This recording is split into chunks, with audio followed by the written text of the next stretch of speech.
खौसेथि जि बोसोरारि जथुम्मा बे जथुम्मायाव धेमाजि जिल्ला खौसेथि बर' सुबुं आफादनि आफादगिरि हिसाबै जिहेतु हांख्रायनाय लेखायै बाहागो लाफैनानै दिनैनि जि सावरायनाय मेल बे सावरायनाय मेलनि गेजेरजों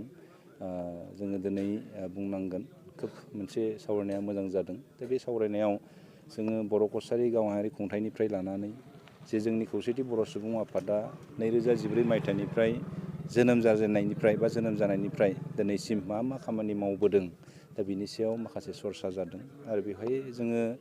जोंनि दखरा आफादफोरखौ जोङो खावलायदों जे फैबाय थानाय समाव जे जोंनि फरायसा फरायसुलिफोरखौ मोजां गुन गोनां सोलोंथाइ लानो थाखाय बा गाव गावनि आथिङाव गसंनानै थानो थाखाय जिहेतु जोंनो सोलोंथाइनि प्रयोजन दङ दा बैफोरखौ लानानै जोङो दखरा आफादफोरखौ खावलायदों जाहाथे फैबाय थानाय जि जोंनि फरायसा फरायसुलिफोर जाहाथे जोङो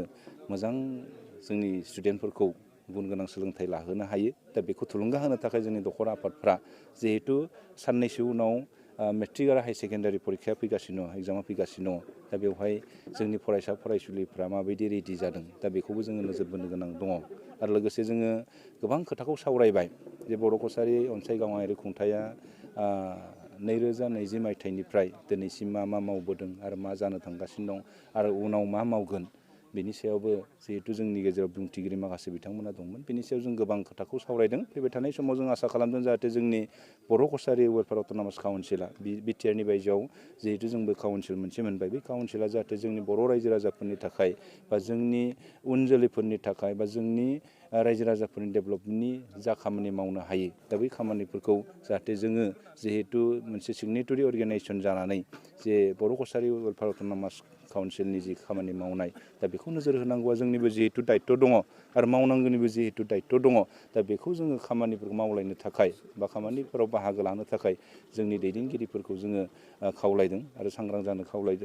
थिनदों आरो जोंनि रायजो राजा बिथांमोनखौ जों खावलायदों जाहाथे फैबाय थानाय समाव जोङो जा खामानिफोरखौ जोङो मावगोन बा जों जिहेतु जोंनि जातीय संगठनफ्रा बेवहाय दिनै गोबां जातीय संगठनफोरनि दैदेनगिरिफ्रा बाहागो लादों बाहागो लानायनि गेजेरजों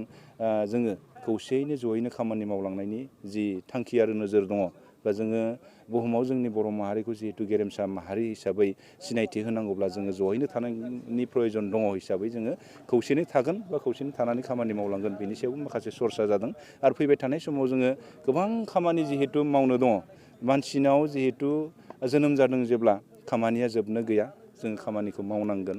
जोङो फैबाय थानाय समाव जोंनि इयुन जोलैफोरनि थाखाय जोंनि जि मावनो लानाय थांखिफोरखौ जोङो जोंनि दैदेनगिरिफ्रानो जोङो फोरमायलांनांगोन फोरोंलांनांगोन अब्लासो जोङो जोंनि जि जेनेरेसनफोर फैबाय थानाय जेनेरेसनफोर बियो थ' जोंनि रायजोनि बा हारिनि खामानि मावनो थाखाय खाबुखौ मोनगोन। सानसेनि हाबाफारि बे समाव आं फुंबिलि समनि खौरांगिरि नोंथांमोननिसिम खुलुमनाय बावबाय। जोङो ब्रैथि बोसोरारि जथुम्माजों लोब्बा लानानै जोंनि बे सोनाब सानजारि दखरा खौसेथि बर' सुबुं आफादनि खुंनो गोनां हाबाफारियाव जोङो बेखौनो सानदों जोंनि दखरा आफाद बोसोराव मावलांनाय जोङो रायजो राजाजों गोरोबनानै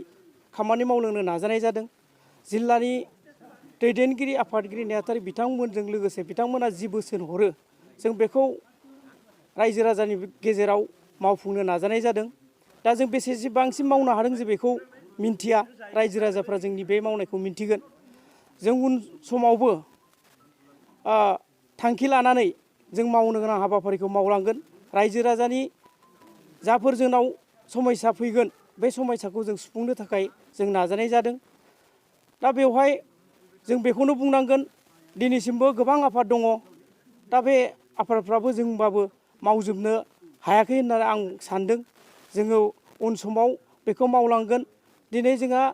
ब्रैथि बोसोरारि जथुम्मायाव जोङो गिबियावनो फिरफिला बिरखांबाय, बेनि उनाव मुंख्लं बिबार बावदों, बेनि उनाव जों रायजो राजाफोरजों दान्दिसे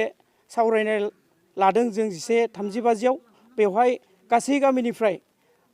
आफादगिरि नेहाथारिजों लोगोसे बोसोनगिरियानो जा बा साबा लेंहरनानै जों बिथांमोननि सुखु दुखुखौ खौरां लानानै लोगोसे गासिबो रायजो राजानि बिथोन बायदियै रायजो राजाजों खौसे गोरोबनानै जों खामानि मावलांनो नाजागोन। दा आं मोनसे खोथाखौ सोलोंथाइनि बेलायाव बेखौनो दिनै एसे नोंथांमोननोबो बुंथिनो सानदों। खौराङाव बिजों हिसाबै हयथ' गोरोन्थिबो जानो हागौ थेवब्लाबो आं बेखौ एसे बुंखानो सानदों। सोलोंथाइ होनोब्ला जोङो गोबां समाव सोलोंथाइनि खामानि मावनायनि मुङाव गोबां सावरायनाय जाबाय थादों। थेवब्लाबो आङो मोनसे रायजोफोरनि गेजेराव हाबनानै आंगनबादिनि जि समस्या बेखौ लानानै गुदिनिफ्राय हमजेननानै मावलांनो थाखाय नाजागोन होननानै रायजो राजाजों बेयाव फोरमायनो थाबाय। आरो बुंनांगौ दंब्लाबो आं बेखिनिखौनो दिनैनि बे जे आलासि हिसाबै जोङो जोंनि जिल्लानि मानगोनां आफादगिरि मुस्रि गेलां राथिराम बसुमतारीखौ जों लेंहरनाय जादों। लोगोसे जोंनि जिल्लायावनो थानाय बोसोनगिरि बिथांमोनखौबो जोङो आलासि